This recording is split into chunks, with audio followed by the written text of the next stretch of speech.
Но почему, Руслан, нельзя наладить школьное питание раз и навсегда? Каждый год одни и те же новости. Алсу, риторический вопрос на самом деле, потому что вопрос школьного питания находится прямо в эпицентре родительского внимания, всегда будут недовольны. Но вопрос другой, да? Без проверки и контроля, к сожалению, до сих пор не обойтись. Руслан, это же дети, как их можно вот этой просрочкой, тухлыми, гнилыми овощами кормить? Я прямо тебя слышу, это же дети, я же мать. Конечно, но я не про все, конечно, столовые. Но такое же Алсу, тоже бывает. Сейчас каждая красная котлетка, сфотографированная в столовой, разлетается моментально по всем соцсетям. Поэтому, это уже ЧП. На самом деле не все так плохо, но вопрос другой. Вроде бы картошка и мясо везде одинаковые, но в одних школах едят дети, а в других нет. Почему? Вот давай об этом сегодня поговорим. В чем причина?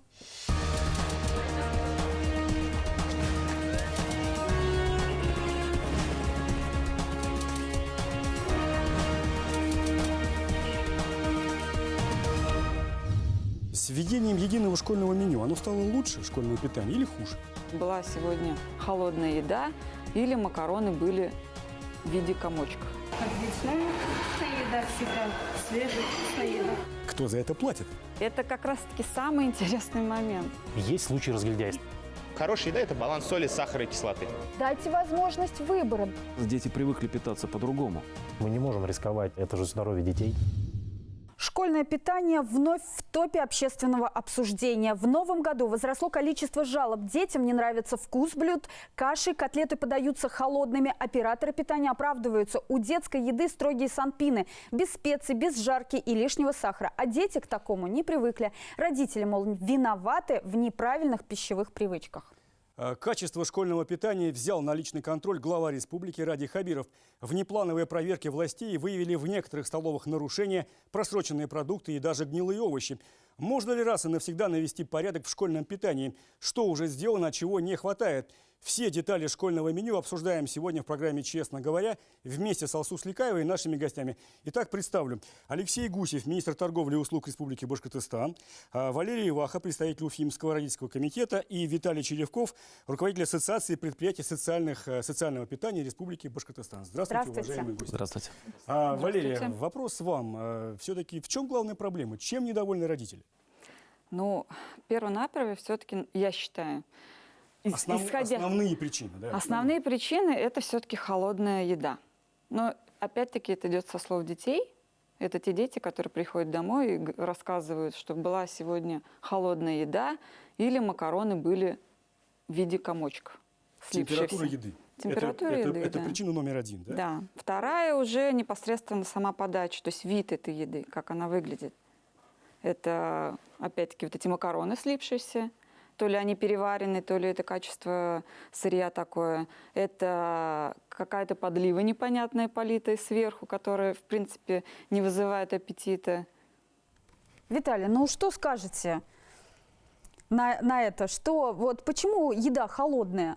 В чем проблема? Ну, здесь, наверное, ни в чем проблема, да, а как это измеряется и каким образом мы видим проблему.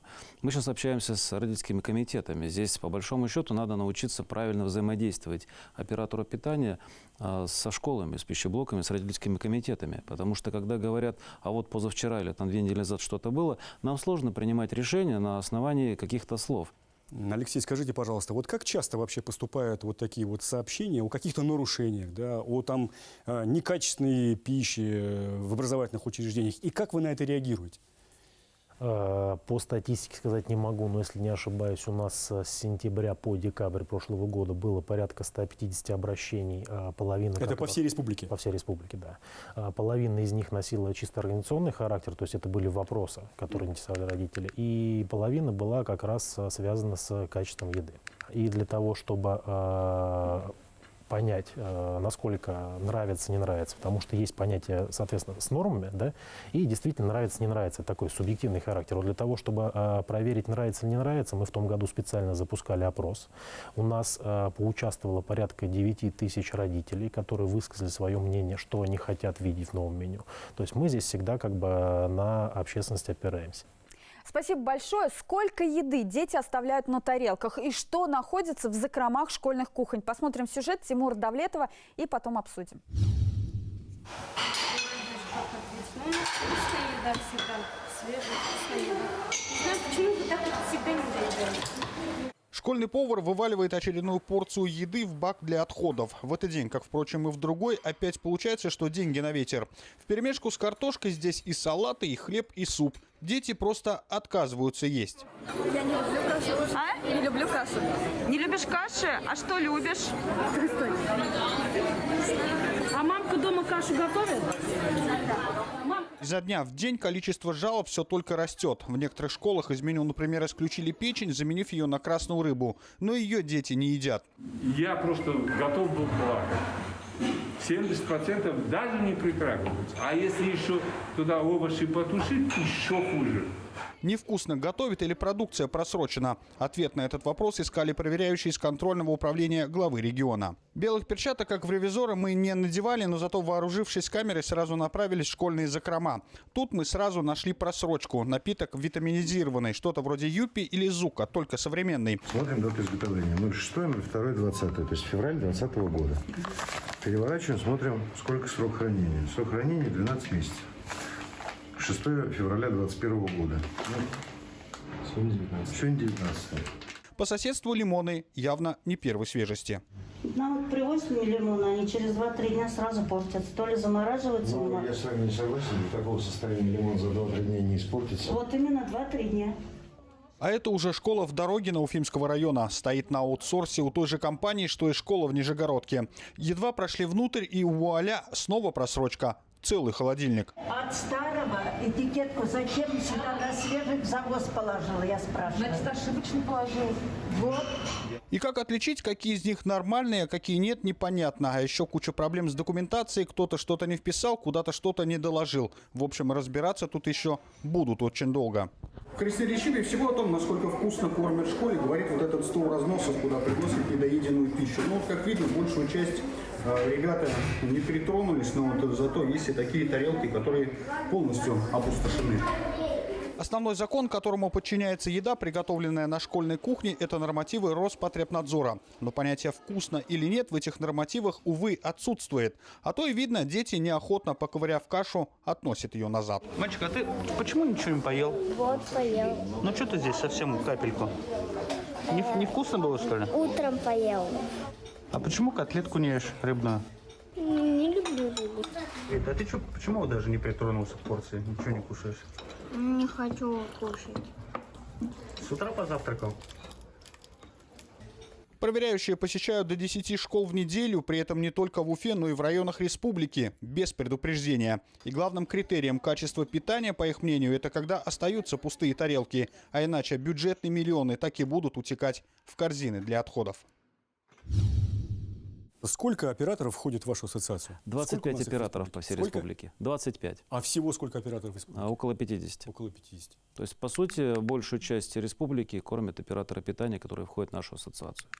Так вот, мы говорим как раз и с родительскими комитетами о том, что нужно быть честным по отношению ко всем игрокам, в том числе и к поварам, которые верой и правдой работают на пищеблоках. 12 часов на ногах стоять и готовить еду, причем у большего числа поваров и дети учатся в этих же школах, поэтому предположить, что кто-то из поваров поднимет руку, да, и положит некачественную продукцию, это, в принципе, нонсенс. Да? Это раз. Во-вторых, каким образом фиксируется нарушение? Да только на словах и в соцсетях. А мы же говорим о том, что если мы хотим зафиксировать даже холодные блюда, значит, надо, чтобы пришел представитель родительского комитета, который представляет интересы детей, представитель школы, потому что он реально заказчик, и представитель производителя, то бишь оператора питания. Здесь актируется, да, то есть замеряется температура, либо взвешивается блюдо, либо рассматривается и даже производится дегустация, и в этом случае уже фиксируется, появляется документ. С этим мы можем работать. Правильно было сказано ранее, у нас из 5... Под документом мы имеем комиссионный акт, да? Акт комиссии, абсолютно верно. Участие Роспотребнадзора там обязательно, кстати? Нет. У нас из 5 обращений только одно подтверждается, к сожалению. Да? То есть у нас получается 80% информации не проверена, либо надумана не специально, скорее всего, но чаще всего это бывает либо по незнанию технологий производства, либо всего лишь со слов детей. Дети могут и манипулировать. Мы же прекрасно понимаем, когда проходят, как называется, когда дети сами готовят, да, приносят какие-то праздники, конкурсы и так далее, что приносят? Пиццу с таким слоем там, кетчупа и майонеза, да, сосиски в тексте. И правильно было сказано, дети привыкли питаться по-другому. Поэтому... Мы к этому обязательно еще вернемся. Алексей, вы возглавляете главный профильный исполнительный орган по этой теме. Действительно ли проблема, тема школьного питания находится вот в центре вашего министерства? Ну, у нас у министерства довольно-таки большое количество задач, которые мы решаем. И одна как раз это совершенствование системы школьного питания. И этим вопросом мы занимаемся с середины 2019 года. Первое, что мы сделали с нашими коллегами, это в том числе и Министерство образования Республики Башкортостан, и Роспотребнадзор как основной контролирующий орган именно данного направления. Мы провели аудит системы школьного питания. Для понимания, у нас на сегодня в системе порядка 1934 пищеблоков, 480 тысяч детей, которые пользуются услугами данных пищеблоков. И на сегодня существует две системы в республике по предоставлению данной услуги. Первая – это то, о чем говорил Виталий, это аутсорсинг, когда посредством конкурсных процедур определяется специализированная организация, которая предоставляет данную услугу. И, так называемые операторы. Операторы питания, аутсорсеры, да, все верно. И второе – это когда школа самостоятельно готовит, то есть когда повара находятся в штате. То есть, в принципе, школьные столовые, пищеблоки еще остаются, так ведь, в системе? Конечно, а как же.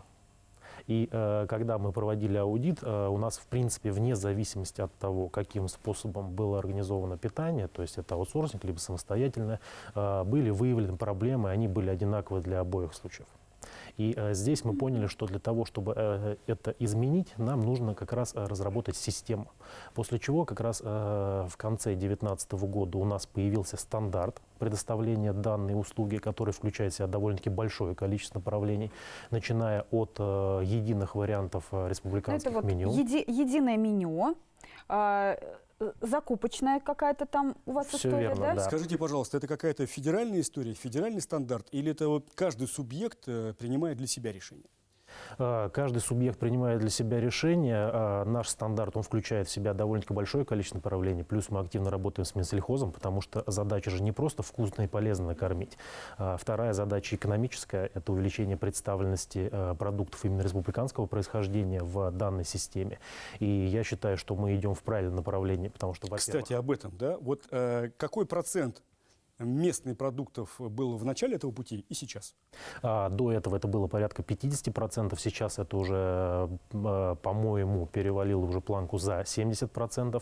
Но то, что касается отдельных видов продукции, которые нам довольно-таки просто проследить, вот это вот продукция именно животноводческого происхождения, потому что она идет через систему Меркурий. Мясо.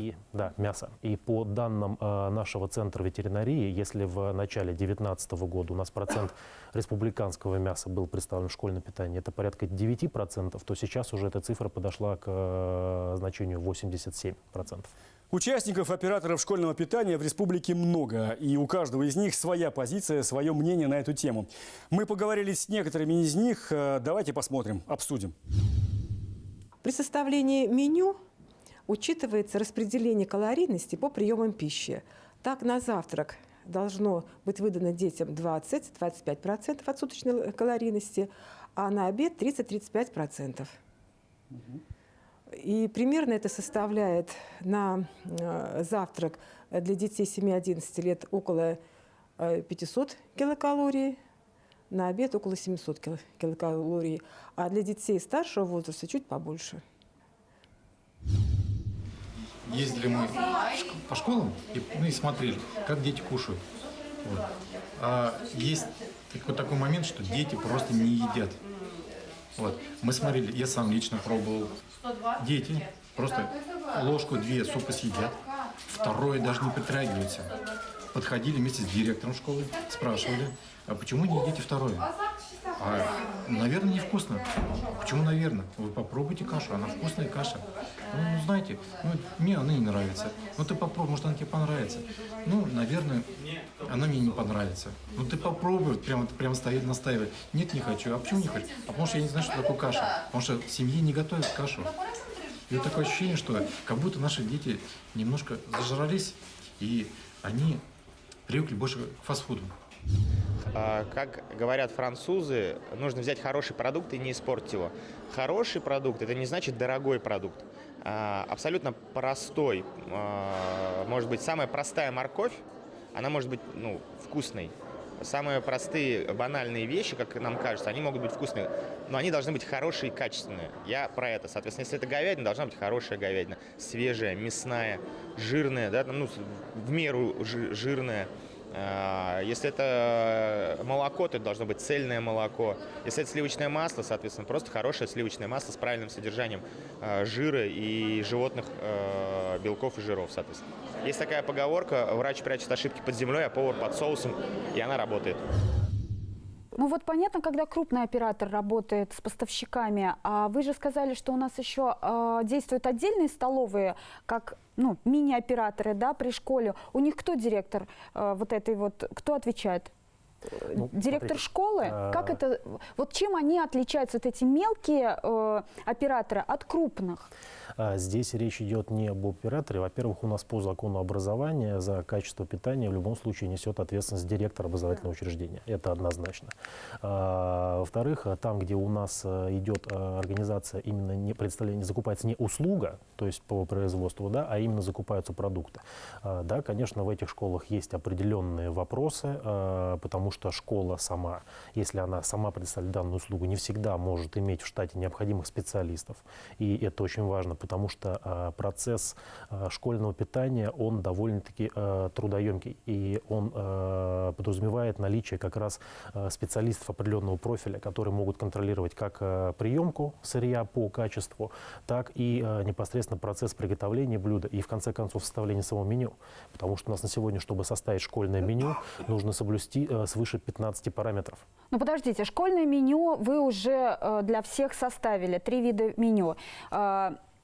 Почему нельзя все школы передать на аутсорсинг и уже работать именно с операторами? Почему до сих пор остаются вот эти локальные точки приготовления еды в школах отдельно? Здесь вопрос находится на уровне муниципалитетов, то есть каждый сам муниципалитет определяет, каким образом. То есть либо это услуга, либо это закупка сырья. И наша задача показать как раз, что аутсорсинг, он более выгоден с точки зрения финансовой, это раз. Второе, он более, скажем так, профессионален. Но это же рыночная история, да? Конечно. И здесь мы как раз активно, почему-то вы правильно сказали, по поводу закупочных процедур. Когда мы начали всю эту историю, мы обратили внимание, что у нас большинство закупок происходит в виде аукциона, где единственный критерий – это цена. И, соответственно, кто ниже предоставляет цену, тот и выигрывает конкурсы. Мы часто видели, что падение доходило до 50%. И это мы понимаем, что качество может страдать. Конечно. При этом, да? Ну а сейчас вы изменили, правильно же, Да. условия закупа. Теперь еще на что необходимо обращать У нас внимание? на сегодня рекомендованный способ проведения закупочной процедуры – это конкурс с ограниченным участием. Что он под собой подразумевает? Во-первых, там идет обязательно предквалификационный отбор. То есть любая компания, которая заявилась на право предоставлять данную услугу, она должна подтвердить свои компетенции в этом направлении. Ну и, конечно же, наличие материально-технической базы и персонала. Потому что если компания собирается работать… То есть с нуля зайти туда невозможно? Фактически нет. То есть это должен быть обязательно опыт. То есть мы не можем рисковать, это же здоровье детей. Спасибо, мы вернемся к разговору буквально через несколько минут. Руслан, ну как вот родителю проводить контроль? День в день он эту котлету все равно уже не попробует, да? А в другой день, когда его пригласят, этого родителя, Алсу, там же котлеты ты меня, конечно, извини, да, вот эти вот родительские чаты, они, я все понимаю, но они иногда бесят, да? Гораздо проще сидеть на диване и строчить там в соцсетях, как все плохо в школьном питании, чем поехать в составе комиссии, куда-то на самом деле проверить, как, Руслан, чего посмотреть. дайте алгоритм действий. Слушай, вот пока у нас такие гости, давай, вот пусть они нам пошагово расскажут, что нужно делать, если тебе, условно говоря, ребенок пожаловался на холодную котлету. Да? Давай Хорошо. об этом поговорим. Не переключайтесь.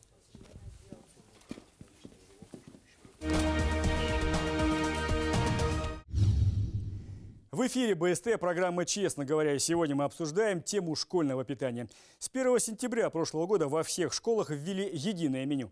Но несмотря на единый набор продуктов, еда в каждом пищеблоке все равно отличается. Видимо, от виртуозности повара тоже многое зависит. Какова на вкус диетическая школьная еда? И что они думают лучшие шеф-повара Уфы? Посмотрим отсюда. Я вам рис прикушенный сейчас вынесу.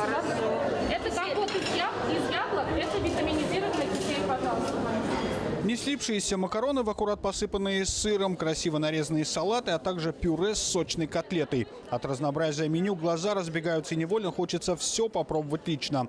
Всю эту красоту навели для родителей, которые в этот день специально пришли увидеть и попробовать, чем питаются их дети. Всего за 57 рублей ученикам этой уфимской школы на завтрак гарантирован кисломолочный продукт, кусочек хлеба с кусочком сыра, чай горячий с сахаром и, конечно же, каша молочная с маслом. Все не меньше 500 грамм и 500 калорий. Как-никак сбалансированное питание. А это школа в Салавате. Приготовленная еда выглядит аппетитно и презентабельно. Вкусовые качества решила оценить Алсу Сликаева. Такой густоватый, пахнет рассольником.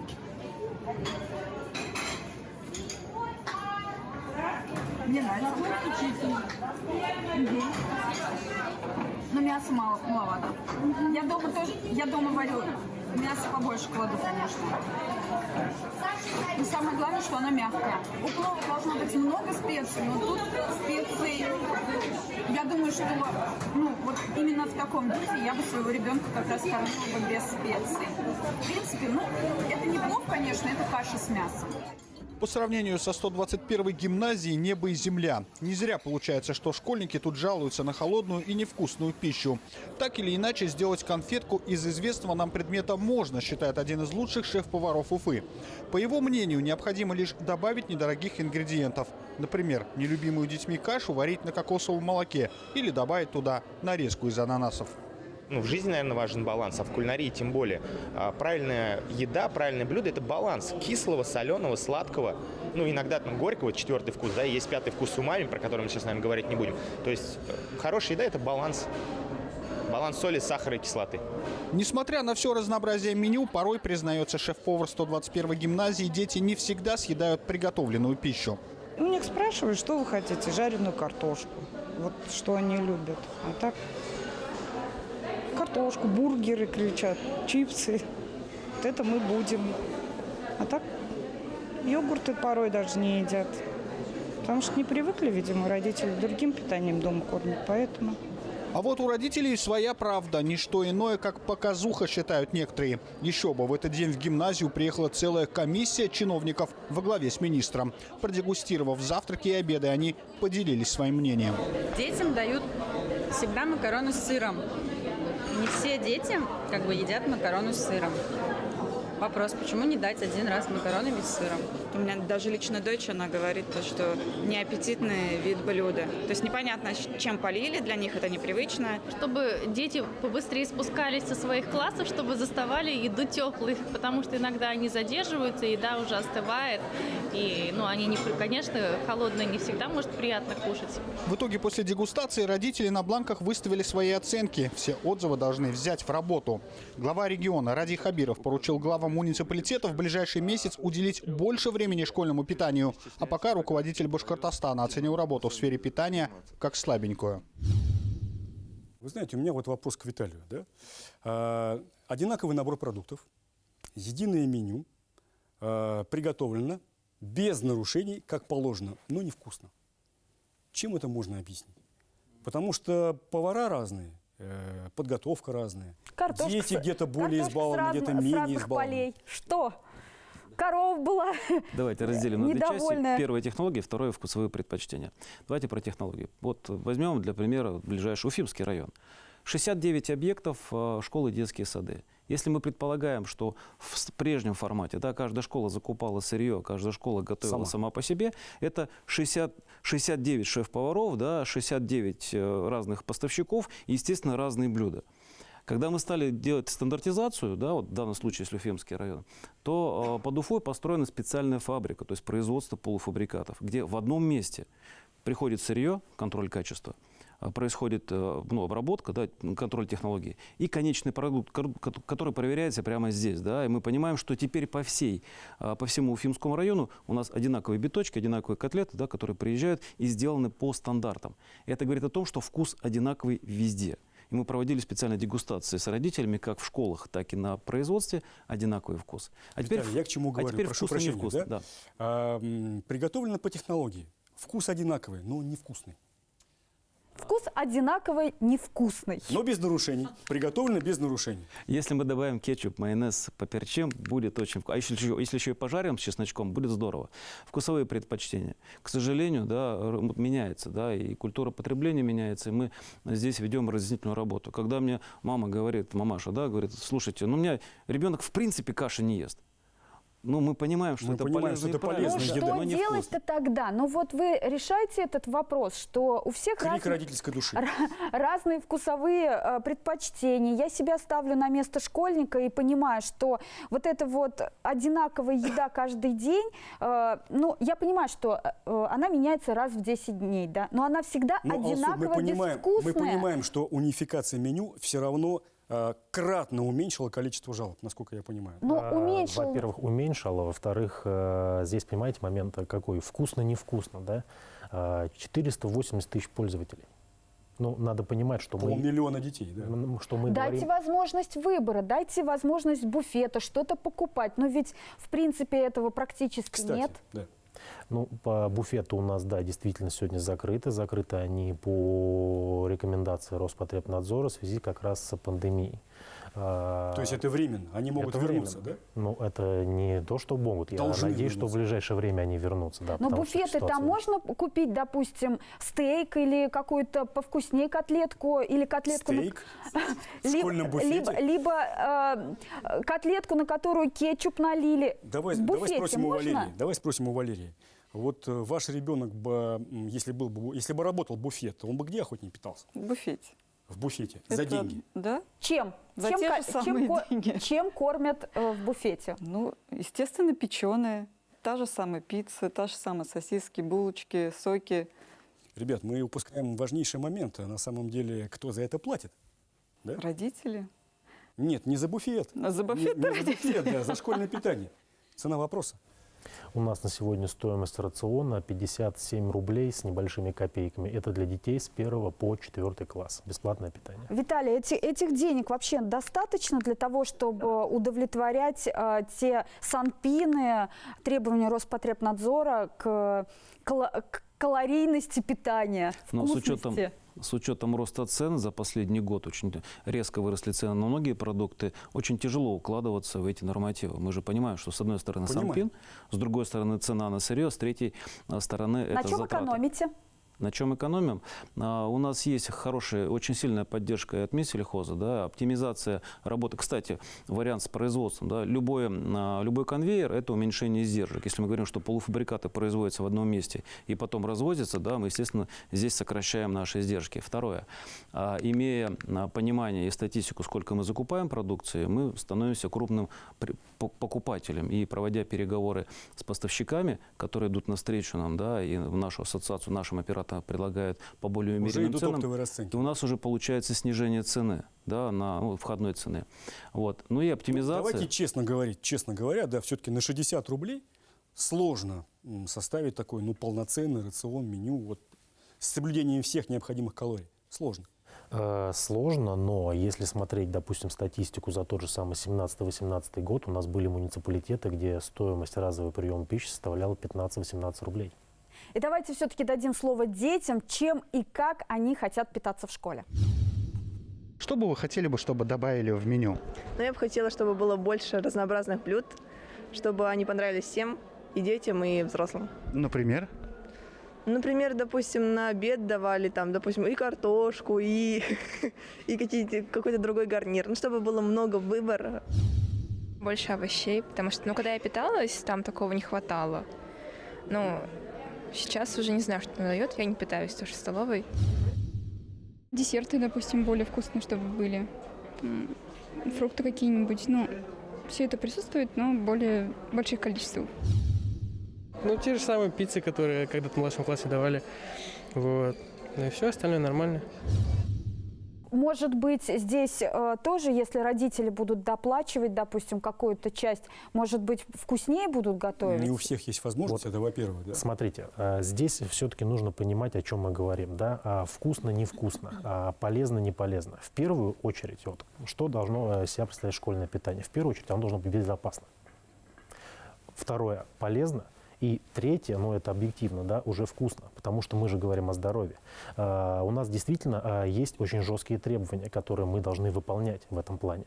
И здесь все-таки я бы разделил вот эти истории, да, то есть у нас есть системные вопросы, над которыми нужно работать, есть частные случаи, потому что, да, к сожалению, мы на сегодня видим, что, ну, есть случаи разгильдяйства. Есть. Так, об этом сказать. Этого да? не избежать. Этого Это не крупные избежать. операторы или это отдельные столовые?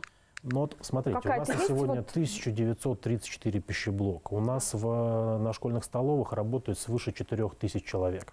И, как говорится, борщ один. Но у Понимаю. каждой хозяйки он по-разному. И здесь вопрос как раз усиления контроля на местах. Потому что мы видим, где директор школы вовлечен в этот процесс, где главы муниципалитетов, главы администраций работают в этом направлении.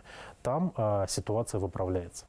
Валерия, Всё, как пошло. поступать? Пошагово, в двух словах, пошагово, как поступать? Тебе пожаловался ребенок. Что дальше? Дальше. Действовать, но здесь, наверное, все-таки подавать свое обращение непосредственно в свою бракеражную комиссию, которая есть в школе. Бракеражная комиссия. Да.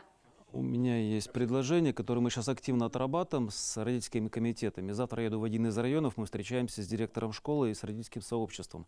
Здесь вопрос поставить это на постоянную основу. Когда мы понимаем, что есть родители, и они могут регулярно, там, раз в неделю приходить, да, и комиссионно, опять же, да, проверять качество блюд, смотреть, как, ну, то есть взвешивать контрольные блюда и так далее. Если это будет на постоянной основе, во-первых, мы снимем негатив и, ну, недоверие самих родителей. Во-вторых, контроль, естественно, он повышает, как это, ну, мотивацию персонала, да, который работает. Но у нас, кстати, есть активный папа очень в комиссии, который за один день он оббежал 3 школы, пробовал рыбную котлету. Одна котлета была приготовлена непосредственно в самой школе из рыбы. Ага, так. А 2 котлеты были в разных школах именно полуфабрикат. Вот та котлета, которая была сделана полным циклом, она была идеально вкусная, вот по его вкусовым качествам. А полуфабрикат вот ни в какую. Каждый родитель, он знает, вот все, что полезно, оно, в принципе, не вкусно. Один из ответов, Да. коллеги.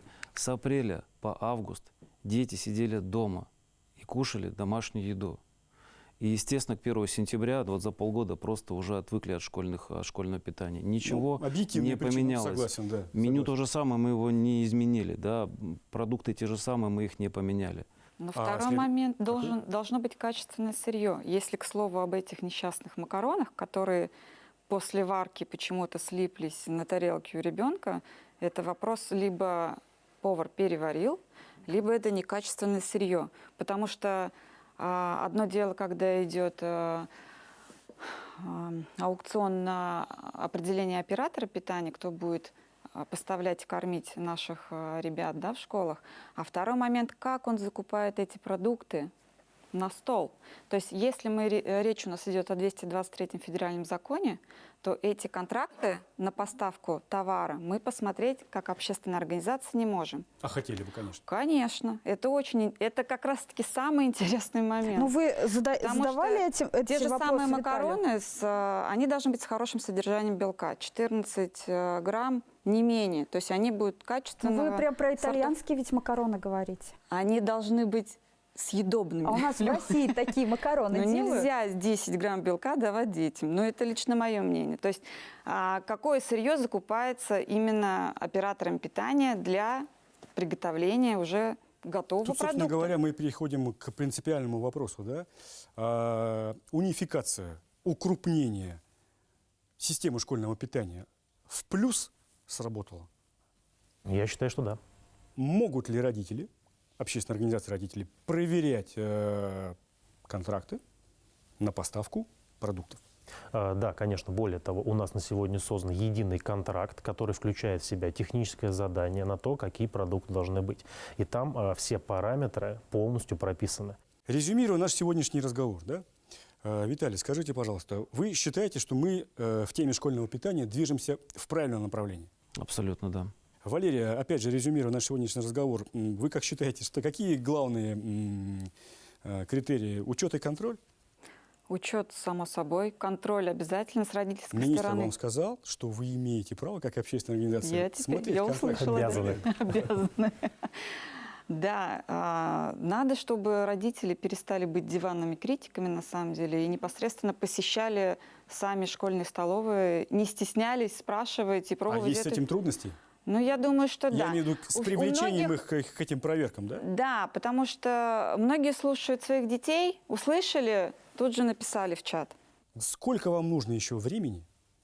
Год, 2, 5 лет вам никто не даст, конечно, чтобы сфера школьного питания перестала фонить вообще?